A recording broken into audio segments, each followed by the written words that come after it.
19th April 1937. Talk 405. A respectable and orthodox gentleman asked about Sri Chakra. Maharishi. It has a deep significance. There are 43 corners with sacred syllables in them. Its worship is a method for concentration of mind. The mind is bound to move externally. It must be checked and turned within. Its habit is to dwell on names and forms, for all external objects possess names and forms. Such names and forms are made symbolic mental conceptions in order to divert the mind from external objects and make it dwell within itself. The idols, mantras, yantras are all meant to give food to the mind in its introvert state, so that it may later become capable of being concentrated, after which the superb state is reached automatically. On March 17, 1949, at the time of the Kumbhabhishekam of Sri Mathrubhuteswara Shrine, Bhagavan consecrated by his touch the Meru Chakra that was made specially for the shrine. A Meru in granite is a rare production and rarely comes off all right. And in this case, it is undoubtedly due to the grace of Sri Bhagavan working through the architect Sri Vaidyanatha Stapati's skillful fingers. When the Meru was fitted in its niche, a few of those present saw Bhagavan sitting in the inner shrine and guiding Sri Vaidyanatha Stapati in his work. At the conclusion of it all, Bhagavan placed his hands on the Meru as well as the Mathrubhuteshwara Lingam. Sadhu Arunachala, Major Alan Chadwick, recalls, begin quote, Bhagavan took a personal interest in the cutting of the Sri Chakra Meru in granite, which was installed in the completed temple and is regularly worshipped. This is about 1.5 feet square and proportionately high. At the time of the Kumbhabhishekam, on the penultimate night, before the sacred water was poured over the images, he personally superintended the installation in the inner shrine. It was an extremely hot night, and with 3 charcoal retorts for melting the cement adding to the heat, it must have been intolerable inside the airless cave of the inner shrine.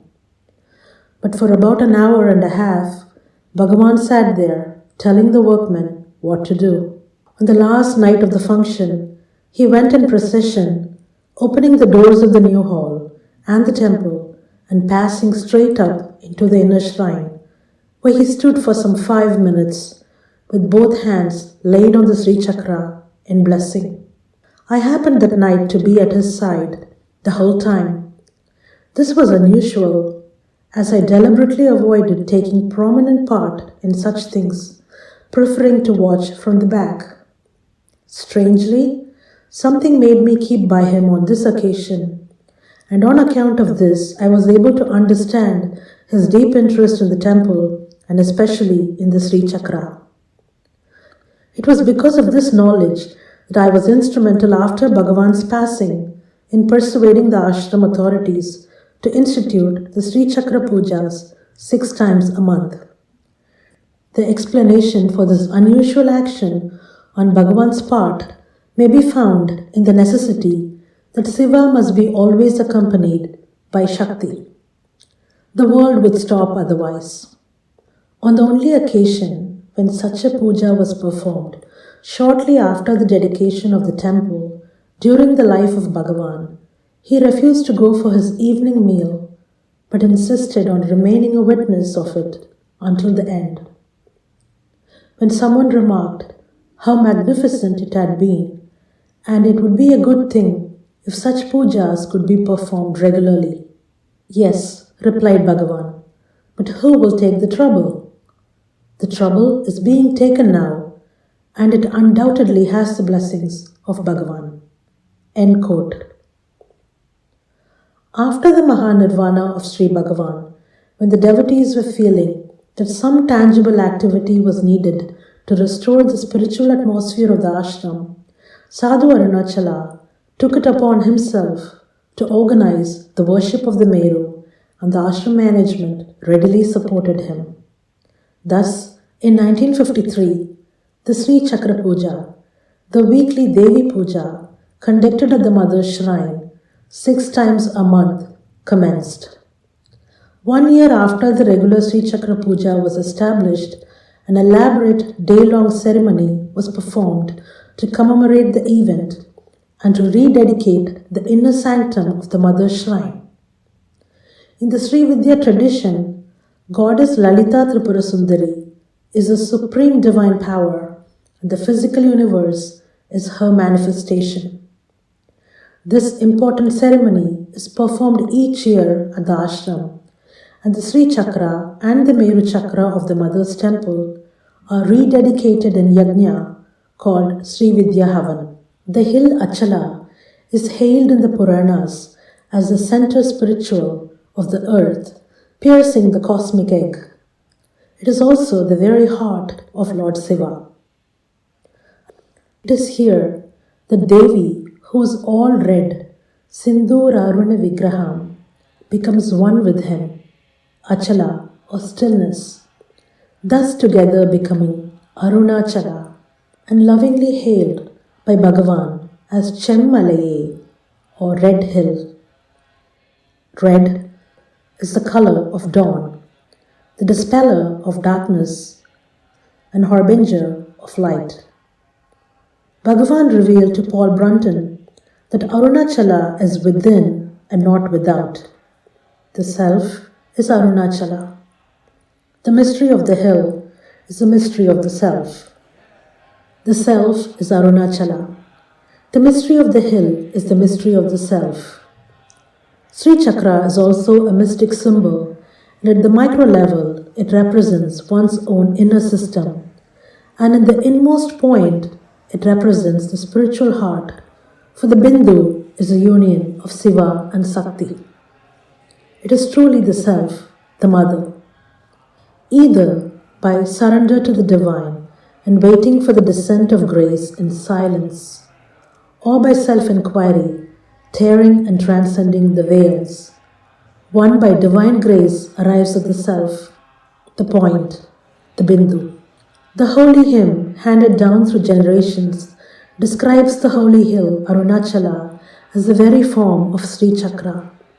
Sri Ganapati Muni also declares in Uma Sahasram that Saktas say that the form of Arunachala is verily a Sri Chakra. The Sri Chakra or Meru in the Mathrubodheshwara temple was to Bhagavan the living representation of his dear Arunachala, the hill of resplendent effulgence, his own self. There is an interesting point to be noted here.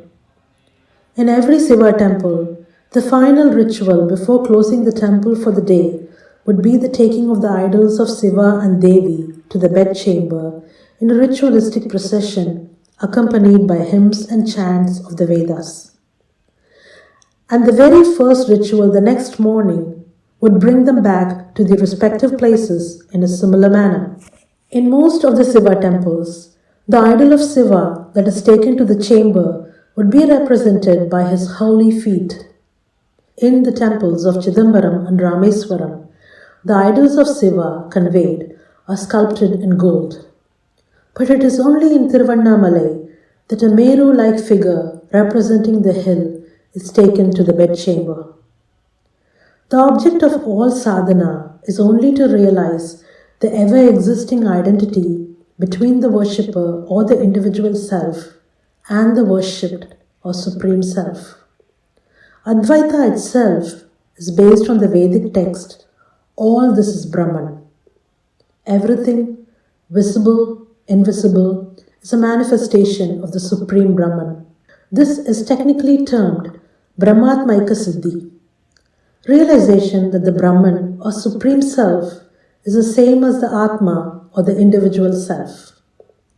It is through Bhagavan's grace that the Mathrubodheshwara temple is now Rishi Pratiksha Pita, radiating his light, which is the light of the mother.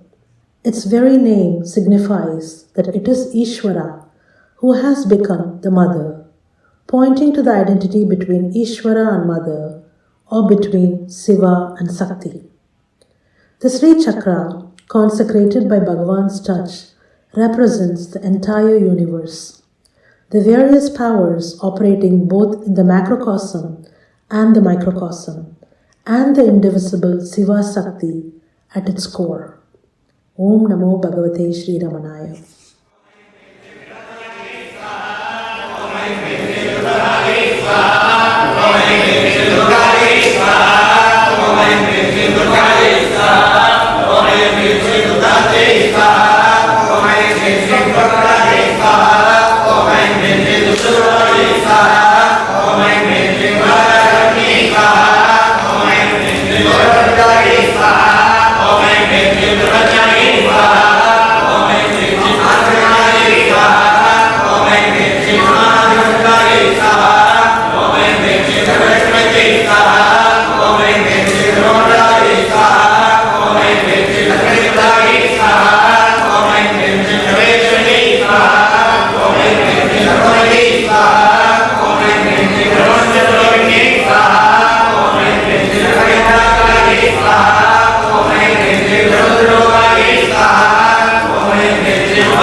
Amen.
समर्पयामि